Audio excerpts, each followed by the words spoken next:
Ships in the making, bound for a distant shore, world for the taking, men gone forevermore, boarding and setting sail. Sexto Continente, dirigido por el obispo de Orihuela, Alicante, Monseñor José Ignacio Munilla.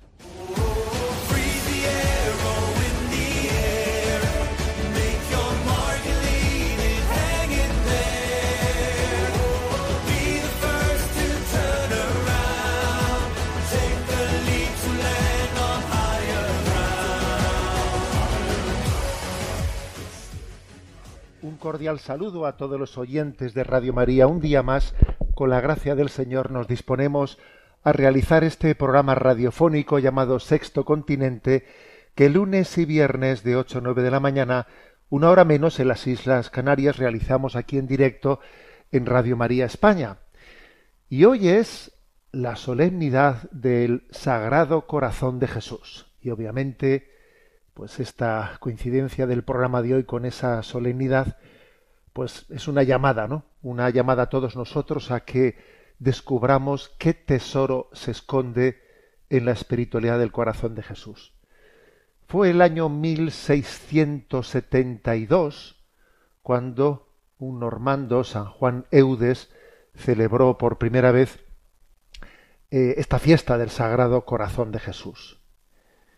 Y después, esa petición de Santa Margarita María de Alacoque, el Señor la eligió a ella para que yo tengo el honor de, en este pectoral que llevo en el pecho como obispo, de tener pues una reliquia de Santa Margarita María de Alacoque en ese pectoral, y la invoco mucho y le pido al Señor que sea también un apóstol del corazón de Jesús como tantísimos otros, ¿no? Como lo fue Santa Margarita María de Alacoque. Bueno, pues alguno diría, bueno, pero vamos a ver, esto no es una cosa un poco pasada, esto no suena un poco algo rancio. Hablar de nueva evangelización no requiere otros parámetros distintos que el Sagrado Corazón de Jesús, ¿eh? Entonces, bueno, pues yo, sin duda alguna, ¿no? Pues voy a subrayar lo contrario. Creo verdaderamente que la espiritualidad del corazón de Jesús fue providencial en el momento en el que el Señor eligió a Santa Margarita María, y en aquel momento pues que existía un riesgo de jansenismo. Pues la espiritualidad del corazón de Jesús fue como pues un bálsamo, fue aire fresco para sanar aquella tendencia jansenista, ¿no? Para subrayar que Dios es amor. Pero es que en este momento en el que hay una gran herida antropológica, en el que nos caracterizamos, ¿no? Pues porque el hombre se ha desvinculado de Dios, de la familia, y entonces está lleno de heridas afectivas, no sabemos amar, ¿no? O sea, en este momento la espiritualidad del corazón de Jesús es absolutamente necesaria. Ha alcanzado una actualidad, superior a la del siglo XVII. ¿Y qué quiero subrayar especialmente, ¿no? ¿Por qué me parece que es de primera línea de evangelización la espiritualidad del corazón de Jesús? Bueno, pues por dos cosas. Porque el Sagrado Corazón de Jesús es la escuela humana del amor divino y es la escuela divina del amor humano. Creo que es un matiz, una expresión que nos puede ayudar a entender qué tesoro está aquí escondido. En primer lugar, es la escuela humana del amor divino. Jesucristo es verdadero Dios y verdadero hombre. Y como hombre que es, Él nos ha venido a anunciar, se ha revelado, se ha hecho hombre para anunciarnos que somos amados de Dios. Es la escuela humana del amor divino, nos descubre nuestra dignidad, funda nuestra autoestima. Si algo necesita el hombre en esta crisis que vivimos hoy es fundar su autoestima descubriendo su dignidad. Yo soy amado por Dios, existo porque soy amado. Eso es fundamental, clave. El hombre solamente puede fundar su autoestima cuando sabe que hay un amor incondicional, que se le quiere por lo que es, no porque alguien nos utiliza o le interesamos a alguien, no, somos queridos, somos amados incondicionalmente. Es la escuela humana del amor divino. Jesús ha venido, se ha hecho hombre, ha asumido nuestro lenguaje, nuestra comunicación, para darnos un gran anuncio. Y el gran anuncio es: Dios Padre te ama. Y en segundo lugar, es la escuela divina del amor humano. Jesús es también verdadero Dios. Y Él también no solo me ha venido a decirme que Dios me ama, sino Él, como Dios que es, ha venido a darme la capacidad de poder amar, porque el hombre, por su pecado, por la distorsión que el pecado ha introducido, no sabe amar. Necesitamos aprender a amar. Para eso se necesita restaurar al hombre.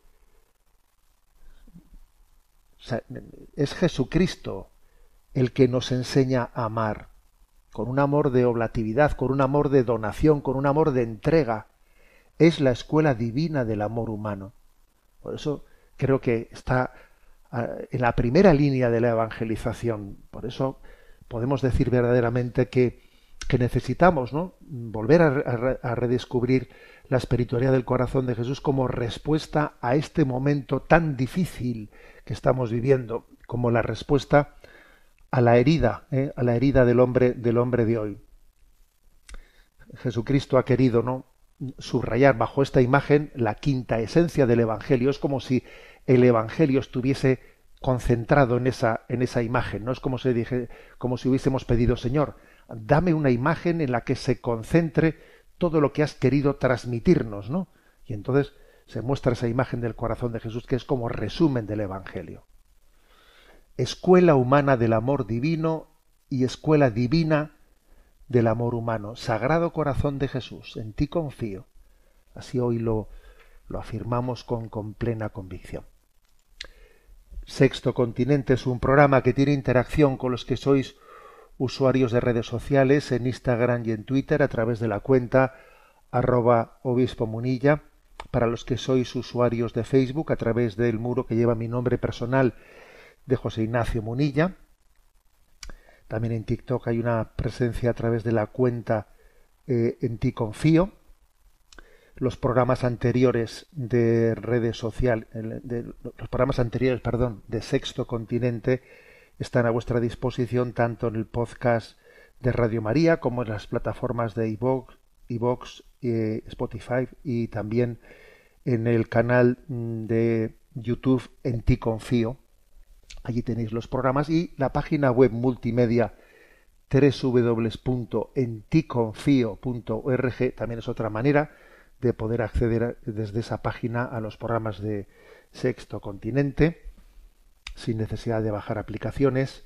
Y además también en enticonfio.org pues tenéis muchos otros materiales de evangelización que poco a poco vamos compartiendo.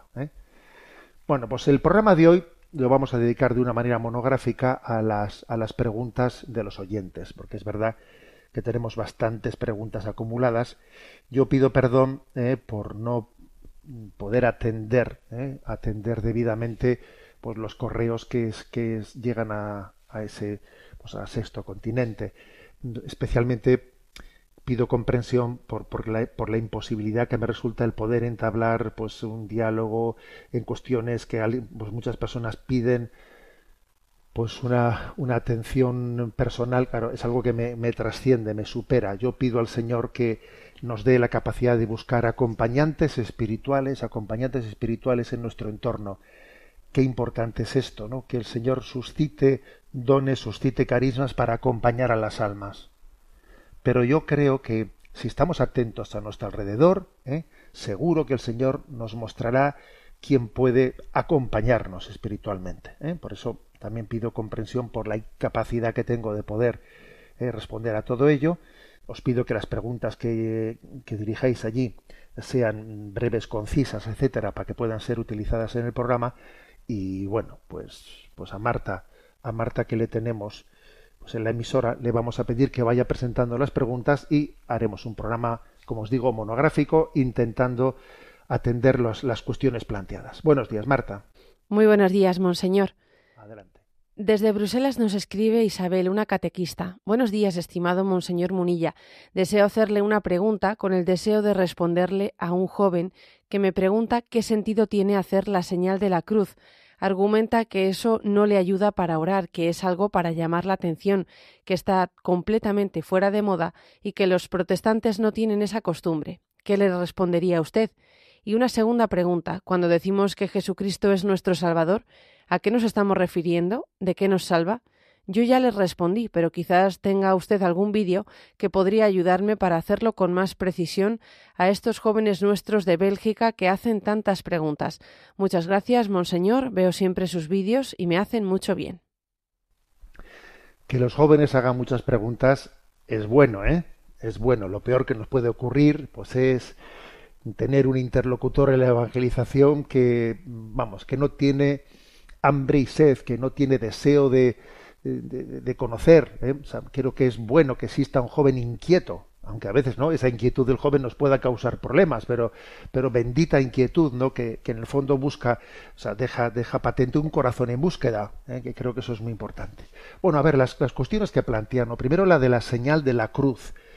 La señal de la cruz, lo cierto es que claro que uno puede hacer la señal de la cruz pues como un mero ritualismo externo, pues podría ser, ¿no? Pero creo que hoy en día no creo que exista mucho riesgo de que alguien haga la señal de la cruz para que los demás le vean y quede bien. No creo que exista ese riesgo, ¿eh? Vamos a ser claros. El riesgo puede ser el contrario, el de acobardarse y no testimoniar nuestra fe, no testimoniarla. Yo recuerdo que soy de los que aprendí el catecismo de preguntas y respuestas y allí nos lo dejaron bien claro. ¿Eres cristiano? Soy cristiano por la gracia de Dios. ¿Qué quiere decir cristiano? Cristiano quiere decir discípulo de Cristo. Y luego, poco después se preguntaba, ¿cuál es la señal del cristiano? La señal del cristiano es la Santa Cruz. Y preguntaba luego, ¿por qué la Santa Cruz es la señal del cristiano? La Santa Cruz es la señal del cristiano porque en ella murió Jesucristo para redimir a los hombres. Y remataba preguntando, ¿para qué hacemos la señal de la cruz? Hacemos la señal de la cruz para manifestar que somos cristianos y para pedir a Jesucristo que nos ayude en nuestras necesidades y nos libre de peligros. Bueno, eso lo aprendíamos en el catecismo, ¿no? Entonces creo que la señal de la cruz es un signo muy poderoso, lleno de significado. Es verdad que es importante profundizar. ¿Cuál es el sentido, ¿no? de la Santa Cruz? Bueno, la catequista que nos escribe Isabel desde Bruselas pedía quizás algún vídeo para profundizar más. Yo voy a hacer aquí un mini resumen, pero si teclea ella en el buscador de la página Anticonfío la señal de la cruz, allí buscará material. A ver, yo diría que hay tres enseñanzas principales, ¿no? Tres enseñanzas que expresa la señal de la cruz. La primera, que vivimos en la presencia de la Trinidad, envueltos en la Trinidad, porque la señal de la cruz hace el nombre del Padre, del Hijo, del Espíritu Santo, es decir, se invoca la Trinidad. Vivimos en presencia de Dios, vivimos envueltos en Dios. Como dice San Pablo, en Él vivimos, nos movemos y existimos. Como un niño que está en el seno de su madre, que todavía no se ha producido el parto, y que está dentro, ¿no?, del seno, rodeado, ¿no?, de su propia madre que le envuelve, pues así nosotros estamos envueltos en Dios. Por eso cuando se hace la señal de la cruz es como decir, yo vivo en la presencia de Dios, vivo en Dios, en el nombre del Padre, del Hijo y del Espíritu Santo. Es la confesión de la Trinidad. En segundo lugar, es también una expresión de gratitud y de reconocimiento por la dignidad que Dios nos ha dado. Tenemos que reconocer la gratitud porque Jesús ha entregado su vida por nosotros. Es mostrar gratitud por la gran dignidad. O sea, Jesús, siendo inocente, entregó su vida por nosotros. Entonces, claro, uno dice, ¿cuál es mi dignidad? Mi dignidad es que he sido comprado con la sangre de Jesús, ¿no? O sea, cuánto me ama Dios, cuánto valgo para Él, que ha derramado su sangre por mí. O sea, hacer la señal de la cruz es también un reconocimiento de gratitud por lo valiosos que hemos sido ante Dios, ¿no? Que somos ante Dios. Y en tercer lugar, la tercera enseñanza, ¿no?, de la señal de la cruz es la de que ¿para qué hemos sido rescatados, ¿no? ¿Para qué hemos sido rescatados por Jesús en la cruz? Bueno, pues si nos damos cuenta que la señal de la cruz comienza haciéndose en la frente, después en el pecho y luego en los hombros, ¿no? Izquierdo y derecho se hace esa cruz. Bueno, se está señalando la mente, se está señalando el corazón y se está señalando los brazos. Hemos sido rescatados para conocer, para amar y para servir. Hacer la señal de la cruz significa esto, ¿no? Yo he sido rescatado por Jesús para conocerle. Por eso llevamos los dedos, ¿no? Llevamos los dedos a la frente. Para amarle, por eso llevamos los dedos al pecho. Y para servirle, por eso llevamos los dedos a ambos hombros, ¿no? He sido rescatado para conocer, para amar y para servir. Y esto es básicamente, ¿no?, el signo de la señal de la cruz. Creo que esto lo tenemos que expresar. Y entonces, por otra parte, eso de que sea un signo que es de los católicos y no es de los protestantes, yo la verdad es que es la primera vez que lo escucho. Creo que es un signo de los cristianos. La señal de los cristianos es la Santa Cruz, es la Santa Cruz. Entonces, y creo que tiene un valor inmenso, maravilloso. La segunda pregunta que hace, ¿no?, el hecho de cuando se dice que Cristo es nuestro Salvador. ¿De qué nos salva? Pues vamos a ver, nos salva de una vida sin sentido, que es durísima, que es un sufrimiento inmenso, ¿no? Vivir sin un sentido es lo más duro que puede acontecer, ¿no? Nos salva de una vida sin sentido y nos salva de la muerte eterna después de esta vida. Nos salva del infierno, de la muerte eterna, o sea, de las dos cosas. Vivir sin sentido es no haber descubierto de dónde vengo y a dónde voy, y que la vida es un proyecto para mí, y que hay alguien que me quiere, y yo no estoy aquí por equivocación, sino que he sido elegido, he sido amado, y cuando uno sabe de dónde viene y a dónde va, entonces es capaz de dar lo mejor de sí mismo en esta vida. Jesús me salva de una vida sin sentido, y Jesús me salva de la muerte eterna del infierno, porque el hombre no puede alcanzar, ¿no?, en la vida eterna al cielo si no ha sido santificado, si no ha sido liberado del poder del maligno y del poder del pecado en nuestra vida. Creo que esa es la respuesta correcta. Bueno, pues mucho ánimo, le animamos a nuestra catequista Isabel, y creo que todos aprendemos de ella también que a veces, ¿no?, pues el intentar ser catequista y transmitir a los demás es una buena oportunidad para nosotros mismos, porque uno mismo, intentando transmitir él mismo, se enriquece sin duda alguna, ¿no? Adelante con la siguiente pregunta. Nos escribe una virgen consagrada con la siguiente pregunta. Estimado Monseñor Munilla, espero que se encuentre muy bien. Quería consultarle si está bien utilizar la palabra sororidad para indicar cómo tiene que ser la relación entre las mujeres consagradas en la Iglesia. Pertenezco al orden de vírgenes y me encuentro que muchas veces se recurre a este término. No creo que sea el adecuado, ya que tiene connotaciones negativas en el mundo de hoy. Creo que se asume en relación al empoderamiento, a la lucha por el género. Quisiera saber cuál es la palabra adecuada para ser utilizada. Desde ya le agradezco todo lo que publica, que me es de mucha riqueza. Feliz comienzo del mes del Sagrado Corazón de Jesús. Un abrazo en Cristo. Bien, pues respondiendo a esta Virgen consagrada, claro, yo creo que tiene toda la razón, en lo que ella ya sugiere.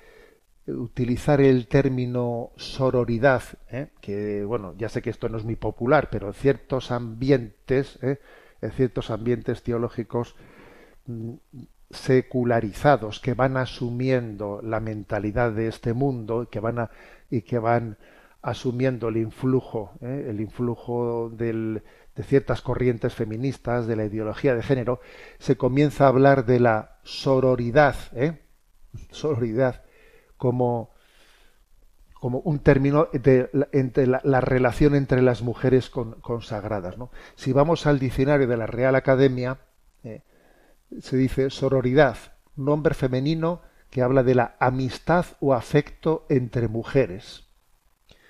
También dice relación de solidaridad entre las mujeres, especialmente en la lucha por su empoderamiento. Bueno, a ver, lo cierto que la palabra sororidad tiene un origen latino, ¿no? Soror, que significa hermana consanguínea y alude a una relación de amistad pues muy estrecha entre dos personas, ¿no? Hay que decir que este es un término que en el año 1989 pues Marcela Lagarde lo utilizó desde una perspectiva feminista, feminista, tras verlo en otros idiomas, ¿no? Y entonces ha sido, porque también las palabras tienen el significado que tienen en su etimología y también obviamente están muy condicionadas por cómo han sido utilizadas, ¿no? A ver, yo creo que primero es absolutamente innecesaria esta palabra. Es innecesaria. Basta hablar de la parábola, o sea, la vida consagrada es pues una parábola de la fraternidad, O sea, estamos llamados a que desde la vida consagrada expresemos al mundo cómo nos queremos, cómo nos amamos entre nosotros, cómo formamos una familia, ¿no? La vida consagrada, bien sea la vida comunitaria o bien sea, ¿no?, pues las vírgenes consagradas que viven ellas, pues ellas solas, es una parábola, un signo de la fraternidad. Y la fraternidad se refiere indistintamente al hecho de que sea una comunidad masculina, una comunidad femenina. Es un término genérico el de fraternidad. Por lo tanto, comenzar a tener que inventar otro término, ¿no? Por el hecho de que es que la palabra fraternidad, claro, es una palabra en la que la etimología masculina se ha utilizado de manera genérica para designar a hombres y mujeres, ¿no? Bueno, ¿y qué? O sea, ¿por qué? O sea, creo que cometemos errores graves cuando no respetamos el idioma en su significado, ¿no?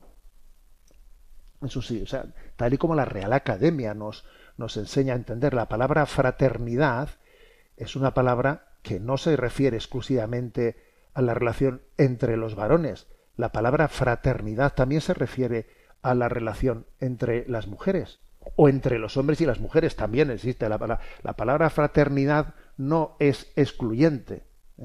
Entonces, el hecho de que ahora pues se busque un término que porque no admitimos, ¿no?, o nos resistimos a que el término genérico de fraternidad nos englobe a todos, es casi un signo de invocar la fraternidad contra la fraternidad. ¿Me explico? A ver. Pero si precisamente el término lo que quiere significar es la comunión, o sea, el gran signo que damos entre el mundo de que en la vida consagrada queremos mostrar que somos una familia, es una parábola de la fraternidad que tenemos que vivir en el mundo, siendo todos hermanos. No, pero yo con ese término no me identifico, yo quiero otro para mí distinto. Pues fíjate, recurres al lenguaje para dar un antitestimonio de fraternidad. Si quieres te lo digo con sororidad, pero estás recurriendo al lenguaje para paradójicamente dar un antitestimonio de esa fraternidad, ¿no? Ya no me siento reconocido en ese término, tengo que hacer otro para mí distinto. Tú verás, ¿no? Es como echarse piedras al propio tejado, porque las ideologías nos impiden recibir el Evangelio en su frescura, en su normalidad. Cuando hacemos distinciones, ¿no?, que están violentando el sentido común, vamos por mal camino. Creo que esa es, por lo tanto, ¿cuál es el término que hay que utilizar? Pues el de fraternidad, que es el que significa pues la relación entre nosotros, no solamente entre los hombres, entre las mujeres y entre hombres y mujeres. Existe una relación de fraternidad entre nosotros. Por ejemplo, es que además fijémonos, traslademos esto a la familia. O sea, ¿qué pasa? Que hay que empezar a distinguir si en una familia hay cuatro hijos y 4 hijas, O sea, no tienen una relación de fraternidad entre todos los hijos. Hay que empezar a distinguirse entre los hijos y entre las hijas y utilizar nombres distintos. Vamos, es algo desquiciante, ¿eh? Desquiciante. Adelante con la siguiente pregunta. Jessica de Almería nos plantea: el día 31 de mayo compartió usted en redes sociales un pensamiento de San Agustín que resulta muy fuerte escucharlo, pero que no dudo de que sea verdadero, viniendo de quien viene. Le agradecería que pudiera comentarlo para que se nos haga más digerible. Me refiero a la frase: Señor, si mis planes no son los tuyos, destrúyelos. Bueno, sabemos que San Agustín es muy incisivo en sus expresiones. Yo valoro muchísimo a San Agustín. Yo suelo decir que es un crack y tiene esa capacidad de lacerante, ¿no? De hacernos pensar, de introducirnos, ¿no? De introducirnos en ese misterio de Dios. Si compartí esta frase, Señor, si mis planes no son los tuyos, destrúyelos. A ver, ya sé que es una expresión un poco provocadora, ¿no? Lo primero es que eso va a ser así sí o sí, porque es que la voluntad de Dios es, bueno, pues es inconmovible, ¿no? O sea, la voluntad de Dios es eterna. Nosotros no moldeamos la voluntad de Dios. Los planes de Dios son eternos. Los planes de Dios son eternos, ¿no? Luego, cuando decimos hágase tu voluntad, no es, Señor, a ver, por si acaso se fuese a hacer otra cosa, yo te pido que sea. No, cuando decimos hágase tu voluntad es para que yo la haga mía, porque la voluntad de Dios es eterna, va a acontecer, ¿eh? No es que pueden ocurrir dos cosas, que se haga la voluntad de Dios o la contraria, no, la voluntad de Dios va a ser. Entonces yo lo que quiero es lo que Dios quiera, o sea, de alguna manera decir hágase tu voluntad es querer lo que Dios quiera, abrazar la voluntad de Dios positiva y la permisiva, porque también la permisiva, claro, la permisiva es la que más nos hace sufrir.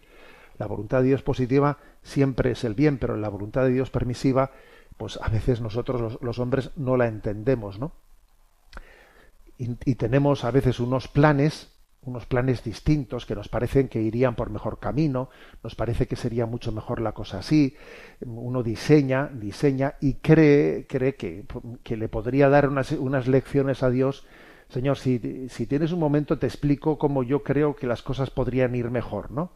Y, a ver, entonces es cuando uno se da cuenta de que está hablando ante la voluntad eterna de Dios, dice, a ver, Señor, que se haga tu voluntad, ¿no? Y entonces, para remarcar eso y para decir yo quiero lo que Dios quiera, pues San Agustín dice, ¿no?, de esa manera lacerante, Señor, si mis planes no son los tuyos, destrúyelos. O sea, yo voluntariamente te los entrego, o sea, no quiero nada que tú no quieras, ¿no?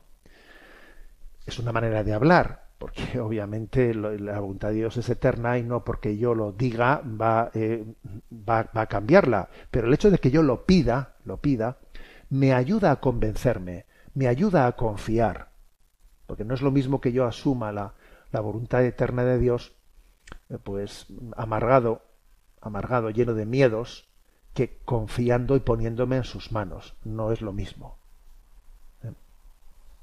Bueno, ya sabéis que hay un refrán en México muy bello, muy bonito, que dice, ¿no? Si quieres hacerle reír a Dios, cuéntale tus planes. Es una expresión muy bonita, pues que en el fondo viene a decir, pues si nosotros qué sabemos, a ver, nosotros qué sabemos, ¿a dónde vas tú?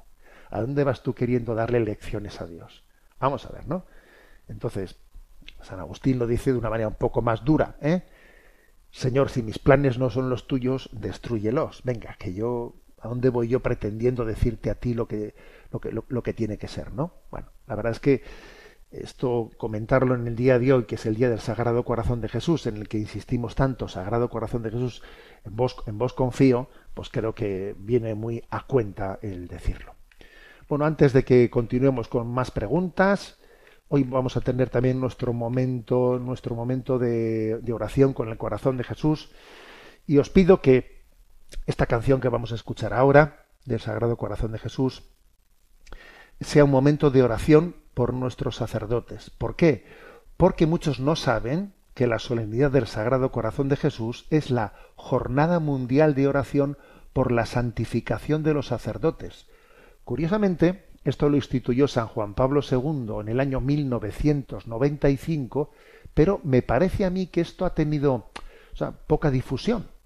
Se ha difundido poco. Pocas personas saben que el Día del Sagrado Corazón de Jesús es la Jornada Mundial de Oración por la santificación de los sacerdotes, ¿no? Es pedirle al Señor, ¿por qué eligió San Juan Pablo II este día? Porque se le pide al Señor, Señor, danos sacerdotes conformes a tu corazón, conformados a tu corazón, que en ellos, ¿no?, en ellos esté reflejado el corazón de Jesucristo. Bueno, pues con esa conciencia vamos a escuchar, bueno, os voy a decir, os lo he dicho en alguna ocasión, pero para mí esta canción, Late Corazón, de Olga Martínez, es mi canción preferida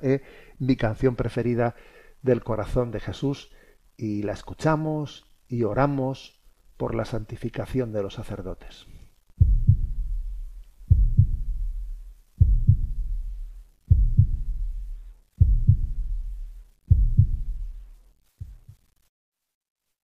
A ti me entrego, transfórmame.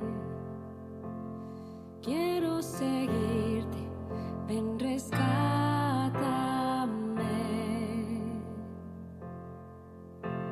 Y mi corazón junto al tuyo por siempre estará. Seré testigo de tu amor para todas las almas. Toma mi barro y ámalo. Hazlo de nuevo, ven, restáuralo.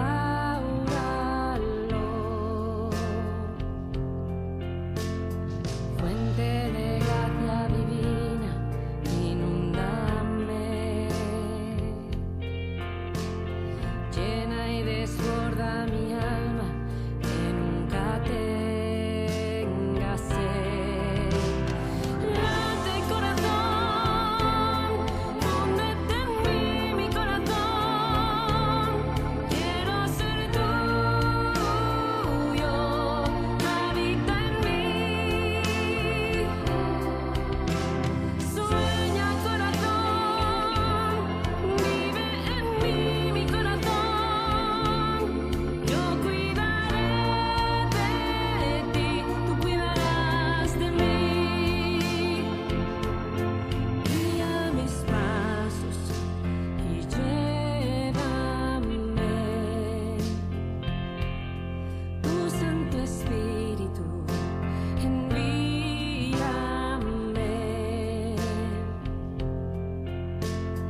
Llévame a todas las almas que sepan de tu amor. Y con mi Madre del Cielo reparar tu corazón. Late corazón, fúndete en mí, mi corazón. Quiero ser tuyo, habita en mí. Sueña corazón,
Bueno, pues hoy realizamos este programa de Sexto Continente en un día especialísimo en la solemnidad del Sagrado Corazón de Jesús. Jesús, yo cuidaré de tus cosas y tú te ocuparás de las mías. Yo confío en ti. Te pido, Señor, latir al unísono con tu corazón, como el corazón de tu madre, que lo celebraremos mañana. Inmaculado Corazón de María, un corazón que late al unísono con el de su Hijo. Por eso se celebran las dos fiestas seguidas, ¿eh? Pero ahí también hay que empalmar otra fiesta más, que es la del corazón de cada uno de nosotros. Corazón de Jesús, corazón de María y corazón tuyo y mío, corazón de los seguidores de Jesús, hijos de María también, que tenemos que aprender a acompasar los latidos a los del corazón de Cristo. Hoy continuamos en esta edición, que de una manera así un poco especial está siendo monográfica para atender las preguntas que los oyentes hacen llegar al correo electrónico habilitado, que es sextocontinente@radiomaria.es, sextocontinente@radiomaria.es. Y por favor, Marta, continúa presentando las preguntas elegidas. Un oyente llamado Carlos nos plantea: en uno de sus últimos programas mentó usted la necesidad de que el penitente tenga una contrición perfecta para poder lucrar la indulgencia plenaria. Le pediría una aclaración sobre lo que se entiende por contrición perfecta, ya que entiendo que nada humano puede ser perfecto. Bueno, vamos a ver, si vamos al Catecismo de la Iglesia Católica, en el punto 1451, dice... Está hablando de las condiciones que se requieren, ¿no?, para que nuestros pecados sean perdonados. Dice: entre los actos del penitente, la contrición aparece en primer lugar. Es un dolor del alma y una detestación del pecado cometido con la resolución de no volver a pecar. Esta fue la definición que el Concilio de Trento dio a la palabra contrición, y que está incluida en el Catecismo de la Iglesia Católica. ¿Qué es contrición? Un dolor del alma, me duele haber ofendido a Dios. Y al mismo tiempo una detestación, o sea, detesto el pecado que he cometido. Lo detesto. Y tengo la resolución de no volver a pecar. Bueno, esto es contrición. Me duele haber ofendido a Dios por en su infinita bondad. Dios no se merecía esa ofensa de mi parte. Detesto el pecado que he hecho. Y tengo la resolución firme de no volver a pecar. Bueno, entonces, pues el Catecismo, en los dos puntos siguientes, 1452 y 1453, distingue entre contrición perfecta y contrición imperfecta. La contrición perfecta es, digamos, una contrición movida por el plenamente, no por la caridad de Jesucristo, cuando uno pues detesta, o sea, tiene una detestación plena y absoluta, cuando tiene un dolor absolutamente sincero, y entonces de alguna manera pues esto permite, ¿no?, esa contrición le permite, dice, perdonar las faltas veniales y recibir el perdón de los pecados mortales, ¿no? Si tiene esa resolución y está también abierto a confesarse sus pecados personales ante el sacerdote. Sin embargo, se le llama contrición imperfecta o atrición, pues a la que de alguna manera pues nace de alguna manera pues la imperfecta, de que se da cuenta de que se está jugando con las cosas de Dios, tiene temor a la condenación eterna, sabe que del pecado se deducen muchas cosas negativas para él, pero es imperfecta porque no ha llegado a ser consciente plenamente de que lo más grave del pecado es no responder al amor de Dios. Dios no se merece eso, me ama infinitamente, ¿no? Y mi pecado es una ingratitud al amor de Dios. Bueno, entonces lo que dice el Catecismo es que, bueno, la imperfecta, bueno, nos va preparando, es un poco la contrición imperfecta, pues es la del hijo pródigo. la del hijo pródigo en la parábola, ¿no?, famosa, en la que al principio dice, pero mira que estoy aquí yo hecho un desgraciado, cuánto mejor viven los criados de mi padre, ¿no? Bueno, esa es una contrición imperfecta. La contrición perfecta es cuando el padre sale a buscarle porque ve que vuelve a casa, le pega un abrazo y el padre llora, y en ese momento el hijo se da cuenta lo que ha hecho sufrir al corazón de su padre. En ese momento la contrición pasa a ser perfecta porque tiene un verdadero dolor de haber hecho sufrir a su padre, ¿no? Bueno, esta es la diferencia entre contrición perfecta e imperfecta. La pregunta que hace Carlos es, bueno, pero ¿cómo se puede medir cómo se puede entender la contrición perfecta si nada humano puede ser perfecto? Bueno, a ver, la Iglesia no utiliza el término perfecto en ese sentido. Más bien utiliza el término perfecto en el sentido de totalidad. Un poco como se formula el primer mandamiento. Amarás al Señor tu Dios con todo tu corazón, con toda tu mente, con todo tu ser. O sea, con corazón indiviso. La contrición perfecta es la que detesto el pecado y no lo hago totalmente, no con una complacencia ahí escondida al mismo tiempo que no deja claro si voy a ser fiel o no voy a ser fiel, ¿no? O sea, la contrición perfecta aquí se refiere a la totalidad, a entregar a Dios la totalidad del corazón. Yo ya sé que uno puede decir, bueno, entonces ¿cómo se distingue lo que es perfecto de imperfecto? A ver, eso solamente puede juzgarlo Dios, porque muchas veces ni siquiera nosotros mismos, ¿no? Pues somos capaces de juzgar la plena sinceridad de nuestro corazón. Me contaba, fijaros bien, ¿no?, me contaba un penitente que se fue a confesar allí a San Giovanni Rotondo con un sacerdote muy mayor, que allí queda un sacerdote que es discípulo, ¿no?, del Padre Pío, muy mayorcito ya, de 90 y claro, es un hombre que ha bebido el espíritu del Padre Pío pues de una manera increíble, ¿no?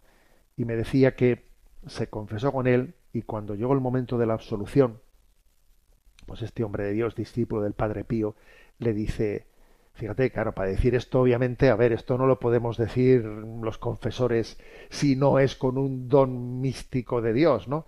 Pero dice que en el momento en que iba a arrepentirse, pues le dijo, no tienes un pleno dolor de tus pecados, no estás plenamente arrepentido. Y el otro decía que sí que lo estoy. Le decía que no lo tienes, no estás plenamente arrepentido. Madre mía. Y dice él, me contaba, él dice, me puse a llorar, y el hombre me decía, no tienes un pleno arrepentimiento. Dice, y me tiré 5 minutos llorando delante de él, y dice, y recibí un don, me contaba este penitente, ¿no?, que recibió el don de tener una contrición perfecta, de entender que en ese momento esas lágrimas que fueron provocadas no por el atrevimiento de aquel confesor, que como digo, a ver, eso no podemos hacerlo los que no tenemos ese don místico, pero aquel confesor, ¿no?, pues se atrevió a forzar, ¿no?, y decir que no tienes un dolor perfecto de los pecados, que te falta una, y provocó unas lágrimas, ¿no?, y mantuvo ese pulso allí 5 o 10 minutos, ¿no?, mantuvo ese pulso y de alguna manera le dio luz en una contrición perfecta, porque aquellas lágrimas le dejaron patente, ¿no?, que a veces nuestro arrepentimiento pues no es pleno, no es total, ¿no? Y me decía este penitente, y en ese momento experimenté por primera vez en mi vida lo que era una contrición verdadera. Bueno, a mí me dejó impactado escuchar, ¿no?, ese testimonio, pero bueno, os lo comparto para que seamos conscientes, ¿no?, de que, claro, pedir la contrición perfecta pues es un don muy grande. Nosotros cuando vamos a confesarnos nos parece que lo más importante es que tenga la lista bien preparada de los pecados, que no se me escape ninguno, que sea capaz de expresarlos ordenadamente, también un poco mostrando pues de dónde vienen los pecados, el origen y tal. A ver, nos pensamos eso, ¿no?, que la clave de la confesión bien hecha está en la formulación plena, íntegra y bien ordenada, bien expresada. Por supuesto, a ver, ese esfuerzo está muy bien, pero lo clave, lo determinante de la confesión es esto otro, o sea, es pedir a Dios verdaderamente llorar nuestros pecados y darnos cuenta de que hemos sido ingratos al amor de Dios, que el amor con mayúsculas no es amado, y que recibamos ese don. Adelante con la siguiente pregunta. Una oyente llamada Toñi plantea lo siguiente: estimado monseñor, me gustaría consultarle y saber su opinión sobre lo siguiente. Hace poco alguien me dijo que el maligno actúa terriblemente cuando dos personas casadas civilmente durante muchos años deciden casarse sacramentalmente para impedir ese paso sacramental con la Iglesia y con Dios, sembrando confrontación, odio, peleas, ofensas, usando todo el mal entre esas dos personas, tratando de separarlas, alejarlas entre ellas y de Dios, y que tenemos que darnos cuenta y luchar contra esto para impedirlo. Quisiera saber su opinión. Gracias por iluminarnos y por su magnífica labor evangelizadora y enseñarnos tanto. Que Dios le siga bendiciendo en su labor. Un saludo afectuoso, Toñi. Bueno, lo cierto es que el maligno obviamente actúa cuando las personas van a dar pasos importantes en su vida. Actúa. Pues, por ejemplo, pero no únicamente en ese caso que dice, ¿no?, que ha planteado Toñi. O sea, es decir, hay una pareja que está conviviendo sin casarse y entonces deciden casarse, toman la decisión de romper con su vida de pecado y decir vamos a vivir unidos, ¿no?, por la gracia sacramental. Y entonces de repente comienzan a ver cómo en su vida, ¿no?, comienza a haber montones de tentaciones, de ataques que y dicen, jolín, en este momento justo cuando voy a dar este paso es cuando recibo estos ataques que me están como sembrando esa desolación dentro de mí. Esto pasa en muchas cosas. Por ejemplo, ¿no?, yo algunos jóvenes que vienen y me dicen, pues voy a entrar al seminario, ¿no? En septiembre entro al seminario, terminado el verano, y yo les digo, que sepas que este verano vas a tener muchas batallas, que sepas que este verano vas a ser tentado, que sepas que este verano esa decisión tuya de entregar tu vida a Cristo va a ser combatida. A ver, tenlo claro, tenlo claro. Pues eso es obvio que ocurre. O por ejemplo, cuando alguien se apunta a hacer una tanda de ejercicios espirituales. Yo recuerdo haber convocado a tandas de ejercicios espirituales en mis años de sacerdote y imagínate, ¿no?, se te apuntaban 18 a hacer la tanda de ejercicios. ¿Tú sabías que en las batallas que iba a haber antes de comenzar esos ejercicios iban a caer unos cuantos? De repente tú ves que unos cuantos te dicen, José Ignacio, que es que empezó a sentirme mal,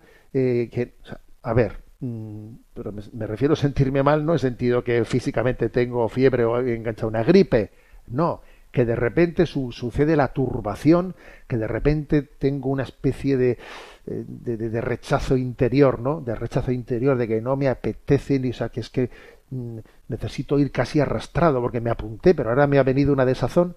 Eso es típico, súper típico. Es típico, o sea, el maligno obviamente hace su papel, hace su papel, y entonces nosotros tenemos que preverlo, o sea, tenemos que ser conscientes de ello. Cada vez que tomamos determinaciones claves en nuestra vida, va a haber batalla, con toda seguridad. Adelante con la siguiente consulta. Un oyente llamado Javier nos comparte: buenos días, apreciado monseñor. El fin de semana pasado tomó su primera comunión una de nuestras hijas. Acudió una prima de nuestros hijos junto a su madre. Sus padres se casaron civilmente y hace unos años se separaron. Esta sobrina nuestra tiene 9 años, cumplirá los 10 el año que viene. En otras ocasiones le habíamos preguntado, pero nuestra sobrina había dicho que no quería tomar la primera comunión. Yo no quería insistir, pero como la pregunta se me planteaba recurrente, le volví a preguntar aprovechando la ocasión. Vino con su madre el día anterior y pasaron la noche con nosotros en nuestra casa, y ella dio una respuesta sin dar un sí o un no decidido, sino más bien circunstancial y sobre todo gestual. Es una niña tímida. El día siguiente me comentaron mis hijas que pasó a la fila de la comunión junto con las primas que iban a comulgar y recibió al Señor. Su madre, al parecer, no se percató. Nos preguntamos sobre los efectos de esa comunión, que fue su primera, y sobre cómo orientar, si es que conviene, nuestro diálogo con ella o con su madre a este respecto. Gracias por su tiempo, por la luz que nos pueda aportar y que Dios lo bendiga. Bueno, la verdad es que por desgracia acontecen pues muchas veces, ¿no? Por falta de conciencia, etcétera, por falta de conciencia, que hay personas que llegan a comulgar sin darse cuenta de lo que han hecho, sencillamente porque han ido a un sitio, se han puesto en la fila, o va un niño y sin más, sin ser consciente de que no ha hecho la primera comunión y ni desea recibirla, y como ve que otro se pone en la fila va él. O sea, a ver, estas cosas ocurren. Es verdad que hay que intentar custodiar. Yo creo que hoy en día es importante, bueno, pues llegado el momento de la comunión, decir de manera pedagógica, pues un aviso a aquellos que estén debidamente preparados, etcétera, tal. Bueno, pero es que incluso a veces pasan que se ponen en la fila de la comunión personas que no están bautizadas, turistas que pasan por allí que ni siquiera son cristianos. O sea, es que pasan muchas cosas de estas, ¿no? Que no son fáciles de controlar, pero porque claro, a veces hasta tendrías que dar un aviso en varios idiomas, ¿eh? En varios idiomas. Porque en algunos lugares se hace, en lugares turísticos se intenta dar un aviso en varios idiomas de que para acercarse a comulgar pues hay que estar bautizado y estar con las debidas condiciones, etcétera, etcétera. Bueno, yo la reflexión que hago a este respecto es doble, ¿no? Por una parte, ¿cuánto se ha arriesgado el Señor al quedarse entre nosotros en la Eucaristía? Madre mía, Señor, es increíble a cuánto te has arriesgado, ¿no? Te has arriesgado a que te maltratemos, a que tengamos comuniones sacrílegas, a que tengamos comuniones inconscientes, a que tengamos indiferencia hacia ti.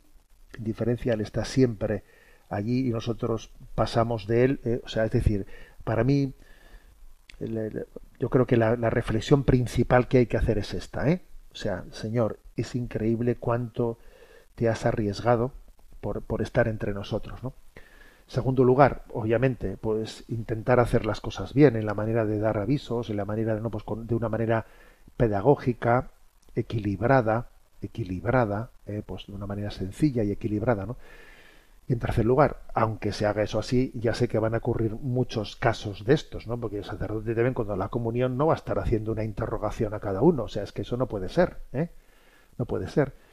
Entonces, ¿cómo actuar en estos casos, ¿no? Cuando uno ve y dice, pues es que resulta que esta niña ha hecho la comunión, su madre ni lo sabe, además su madre igual no pretendía que su hija hiciese la comunión. ¿Cómo actuar en ese caso? Pues yo creo que en estos casos hay que actuar, pero vamos, pidiendo ese don de prudencia, ese don de consejo, dependiendo de las circunstancias, ¿sabes?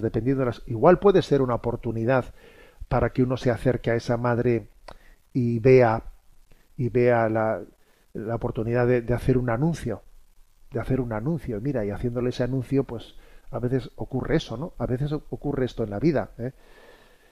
Yo suelo contar un caso de que siendo sacerdote, pues hubo un suicidio, ¿no? De una chica que se tiró de un cuarto piso, se tiró por el balcón, y yo allí, claro, fui corriendo donde ella estaba, pues en los últimos momentos de su vida agonizando, y claro, en ese momento le di la unción de enfermos y le di la absolución, y luego resulta que no estaba bautizada, ¿no? Era de una familia que había rechazado la fe, etcétera y tal, ¿no? Y claro, pues en teoría yo no le podía haber dado esos sacramentos, pues, si no estaba ni bautizada. Pero sí que, fíjate, yo me di cuenta que fue una providencia, porque luego, claro, al hablar yo con la madre de esa chica, ¿no? Y ayudarla, consolarla, ¿no? Pues me di cuenta que aquella madre teóricamente atea que había rechazado la fe y tal, pues para ella, en aquel dolor tan grande, fue un consuelo que allí hubiese pasado un sacerdote por allí y que hubiese estado los últimos segundos de la vida de su hija, hubiese estado con ella y que le hubiese dado esa absolución y le hubiese dicho Dios te quiere. Ella no había podido estar, ella estuvo sacerdote. Bueno, y entonces allí, pues mira, pues cogimos y celebramos una Claro, un funeral, no puedes celebrar un funeral en el sentido estricto del término, porque no está bautizada, no puedes celebrar un funeral, pero bueno, pero tú puedes hacer una celebración en la que pidas por esa persona, ¿no? Y me acuerdo que le dije a ella, ¿quieres que celebremos una misa en la que pidamos por tu hija, que pidamos por todos? Y ella me dijo, pues sí, tú has pasado por ahí y por algo sería, ¿no? A ver, o sea, quiero decir que a veces, cuando ocurren desórdenes de que uno recibe sin darse cuenta de lo que ha recibido, uno tiene que discernir. Igual dice, bueno, pues mejor, en este caso, más vale que yo rece, me calle, porque no hay capacidad de recibir. O no. O sea, yo creo que eso uno tiene que hacer un juicio prudencial viendo las personas, su situación y la previsibilidad de si mi intento de ayudar, mi intento de aclarar, pues va a ser para bien o para mal, ¿eh? Creo que ahí tiene que haber un discernimiento que venga el Espíritu Santo y nos ilumine. Bueno, tenemos el tiempo cumplido. Me despido con la bendición de Dios Todopoderoso, Padre, Hijo y Espíritu Santo. Sagrado corazón de Jesús, en vos confío. Dulce corazón de María, sed la salvación mía.